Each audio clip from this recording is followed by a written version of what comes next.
आज की कहानी है चतुर नाई और भूत। बहुत ही मजेदार कहानी है। आपने नाई के चतुराई के किस्से तो बहुत ही सुने होंगे, लेकिन आज मैं जो आपको कहानी सुनाने जा रही हूँ, उसमें एक साधारण नाई अपनी सूझबूझ और हिम्मत से ऐसी मुसीबत से निकलता है कि सुनकर आप भी उसकी तारीफ किए बिना नहीं रह पाएंगे। तो आइए, बिना किसी देर के कहानी शुरू करते हैं। बहुत समय पहले की बात है। सुंदरपुर नाम का एक हरा भरा खुशहाल गांव था। गांव के छोर पर कलकल करती नदी बहती थी। दूसरी छोर पर घना जंगल, चारों ओर फैली हरियाली, ऊंचे ऊंचे पेड़ और पक्षियों के मधुर चहचहाहट उस गांव की सुंदरता में चार चांद लगा देते। गांव के लोग मेहनती और ईमानदार और मिलजुल कर रहने वाले थे। उसी गांव में एक नाई रहता था। नाई चतुर और मेहनती था। उसका बहुत बड़ा घर तो नहीं था, लेकिन उसके मन में ईमानदारी और मेहनत का बड़ा खजाना था।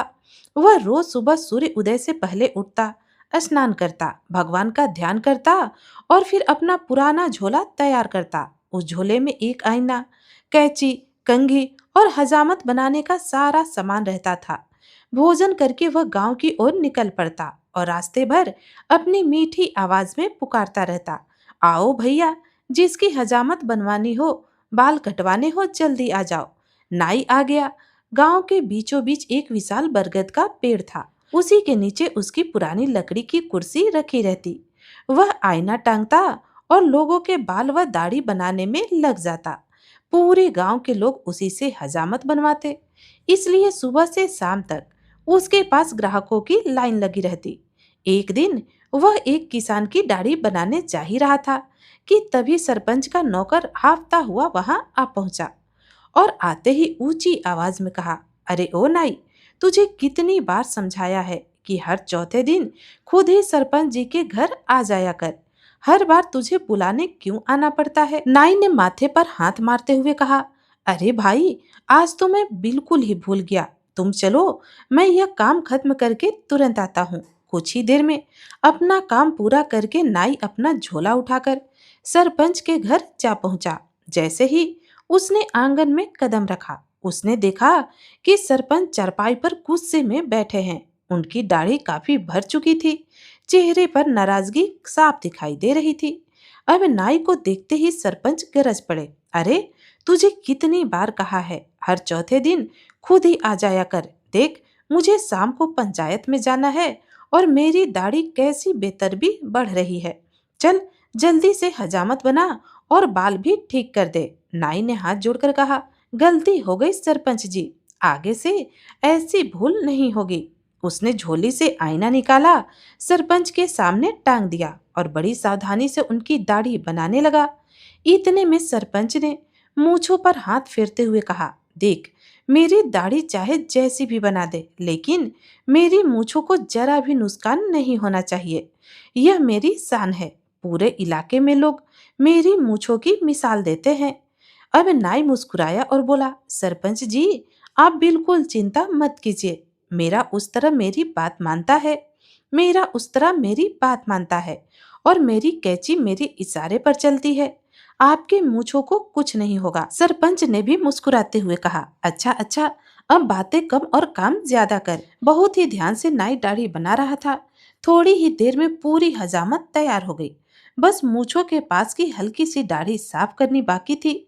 तभी एक अचानक मोटा सा मच्छर भनभनाता हुआ आया और नाई के कान पर बैठ गया। पहले तो नाई ने उसे नजरअंदाज किया, लेकिन अगले ही पल मच्छर ने उसके कान पर जोर से काट लिया। ओई माँ!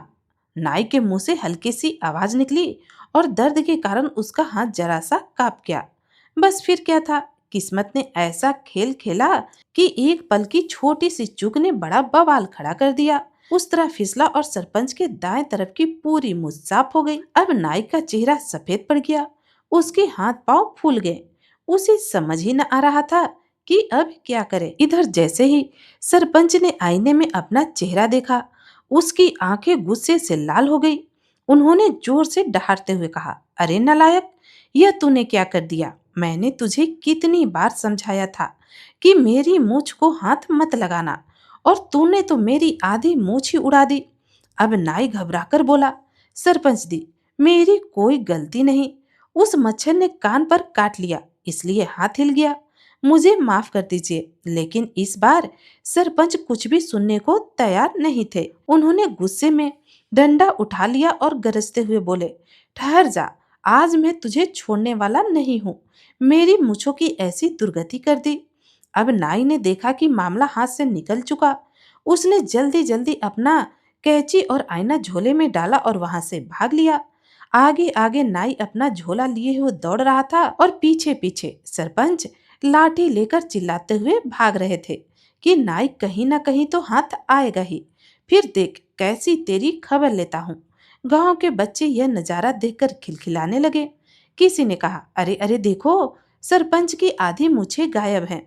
बच्चों की हंसी सुनकर सरपंच का गुस्सा और बढ़ गया। अब नाई गांव के गलियों से निकलकर खेतों की तरफ भाग गया। धूल उड़ रही थी, सांस फूल रही थी, लेकिन जान बचाने की जल्दी उसे और तेज दौड़ा रही थी। अचानक रास्ते में एक पत्थर से उसका पैर टकरा गया।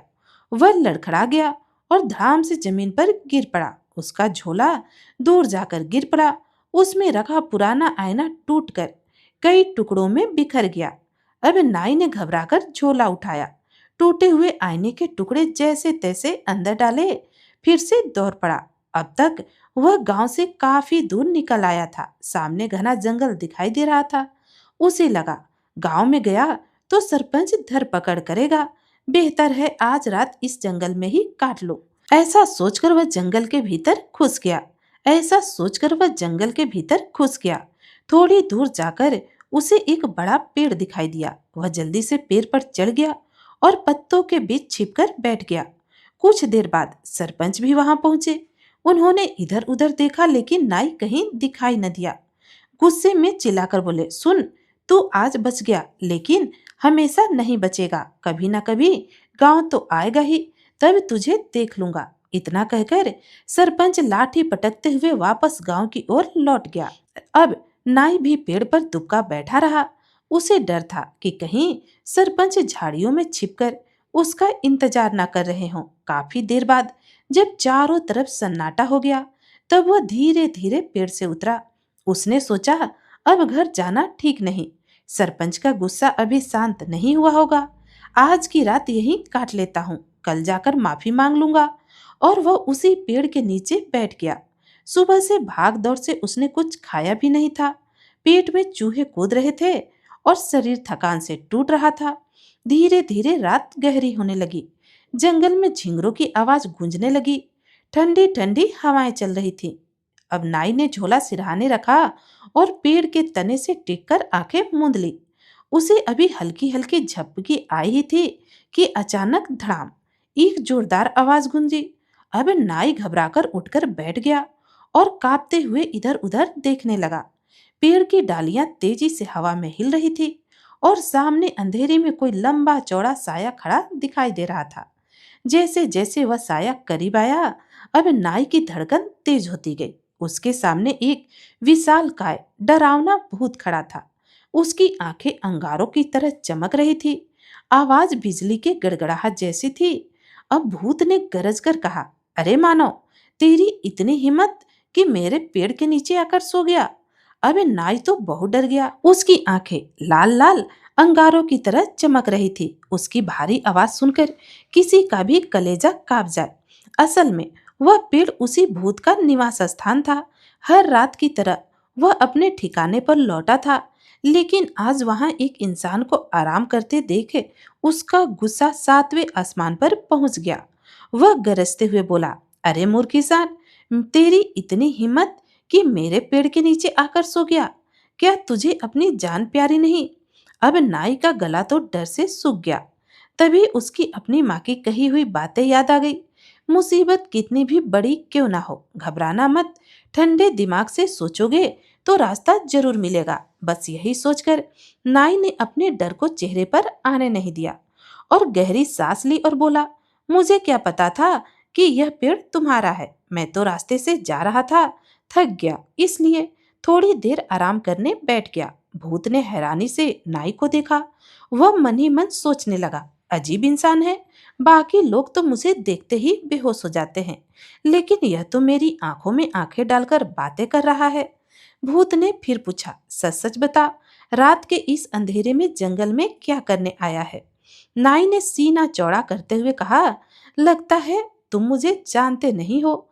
भूत बोला, नहीं, मैं तो तुम्हें पहली बार देख रहा हूँ। अब नाई मुस्कुराया और बोला, मेरा नाम राजू नाई है।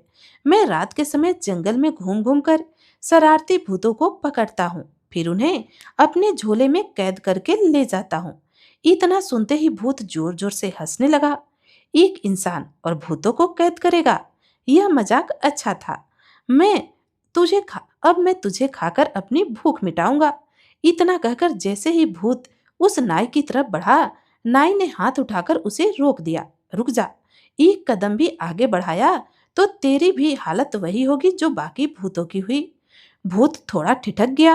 अब नाई ने तुरंत अपना झोला सामने रखते हुए कहा, अगर मेरी बात पर यकीन नहीं तो इस झोले में झांक कर देख ले। अभी थोड़ी देर पहले ही मैंने तेरे जैसे कई भूत पकड़कर इसमें कैद किए हैं। भूत धीरे धीरे डरते हुए झोले के पास पहुंचा। जैसे ही झोले में झांका जैसे ही झोले में झांका, उसे टूटे हुए आईने के टुकड़े में अपना ही चेहरा कई कई जगह दिखाई दिया। एक, दो, 10, 20। उसे लगा कि उसके जैसे सचमुच दर्जनों भूत उस झोले में कैद हों। उसके चेहरे का रंग उड़ गया। अब तो उसके हाथ पांव फूलने लगे। वह तुरंत नाई के पैरों में गिर पड़ा और बोला, मुझे माफ कर दो मालिक, मुझे कैद मत करना। मैं अभी अभी 1000 साल की कैद से आजाद हुआ हूँ। मुझ पर दया करो, मैं तुम्हारे बहुत काम आऊंगा। अब नाई मन ही मन भगवान का धन्यवाद किया। उसे समझ में आ गया कि उसकी चाल सफल हो चुकी है, लेकिन उसने अपने चेहरे पर जरा भी खुशी नहीं आने दी। गंभीर आवाज में बोला, ठीक है, आज मैं तुम्हें छोड़ देता हूँ, लेकिन याद रखना, मैं सिर्फ बुरे भूतों को कैद करता हूँ। अगर तुम सच में अच्छे हो तो पहले मेरी एक बात मानकर दिखाओ। इतना सुनते ही भूत ने दोनों हाथ जोड़ दिए और बोला, जो आदेश मालिक, मैं आपकी हर बात मानूंगा। यहीं से अब नाई की किस्मत बदलने वाली थी। भूत की बात सुनकर नाई ने गंभीर स्वर में कहा, अगर सचमुच अपनी जान बचाना चाहते हो तो मेरे लिए सोने की मोहरों से भरी एक थैली लेकर आओ। और ध्यान रहे, किसी गरीब या बेगुनाह का धन नहीं होना चाहिए। ऐसा धन लाना जो किसी का हक ना हो। भूत ने तुरंत सिर झुकाकर कहा, जैसा आपका आदेश मालिक। इतना कहते ही वे पल भर में हवा की तरह गायब हो गया। अब नाई वहीं खड़ा सोचने लगा, हे भगवान, मेरी चाल तो सच में काम कर गई। अब पता नहीं यह वापस आएगा भी या नहीं। अभी कुछ ही पल बीते थे कि अचानक तेज हवा चलने लगी। पेड़ों की डालियां हिलने लगी और देखते ही देखते वही भूत फिर से नाई के सामने आकर खड़ा हो गया। इस बार उसके हाथ में एक भारी सी थैली थी। उसने दोनों हाथों से वह थैली नाई के सामने रखते हुए कहा, मालिक, आपके आदेश के अनुसार मैं सोने की मोहरों से भरी एक थैली लेकर आया हूँ। कृपया आप मुझे कैद मत कीजिए। अब नाई ने जैसे ही थैली खोली, आश्चर्य से उसकी आंखें फैल गई। थैली पूरी तरह चमचमाती सोने की मोहरों से भरी हुई थी। इतना धन उसने अपनी पूरी जिंदगी में कभी नहीं देखा था, लेकिन फिर भी उसने अपने चेहरे पर लालच नहीं आने दिया। वह गंभीर बनकर बोला, ठीक है, आज मैं तुम्हें छोड़ देता हूँ, लेकिन एक शर्त है। भूत घबराकर बोला, आदेश कीजिए मालिक। नाई बोला, आज के बाद इस जंगल से गुजरने वाले किसी भी इंसान को डराना नहीं, किसी को नुकसान नहीं पहुंचाना। अगर मुझे कभी पता चला कि तुमने किसी निर्दोष को सताया है तो मैं वापस आकर तुम्हें हमेशा के लिए अपने झोले में कैद कर लूंगा। यह सुनते ही भूत कांप उठा। उसने दोनों हाथ जोड़कर कहा, मैं वचन देता हूँ कि आज के बाद मैं किसी इंसान को नहीं डराऊंगा, ना ही उसे कोई कष्ट पहुंचाऊंगा, बल्कि अपनी शक्तियों का उपयोग लोगों की भलाई के लिए करूंगा। अब नाई ने संतोष की सांस ली। उसी समय पूर्व दिशा से सूरज की पहली किरणें निकलने लगी। रात का अंधेरा धीरे धीरे छटने लगा। अब नाई ने भगवान का धन्यवाद किया, अपना झोला कंधे पर डाला, सोने की थैली उठाई और गांव की तरफ चल दिया। रास्ते भर उसके मन में एक ही बात चल रही थी, पता नहीं सरपंच का गुस्सा शांत हुआ होगा या नहीं। कहीं वह अभी भी मेरे घर के बाहर मेरा इंतजार तो नहीं कर रहा होगा।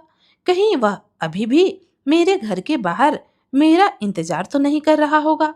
डरते डरते जब अपने घर पहुंचा तो देखा उसकी पत्नी दरवाजे पर चिंतित बैठी थी। उसने जैसे ही नाई को देखा, दौड़कर उसके पास आई और बोली, अरे, आप पूरी रात कहाँ थे? मेरी तो चिंता के मारे जान ही निकल गई।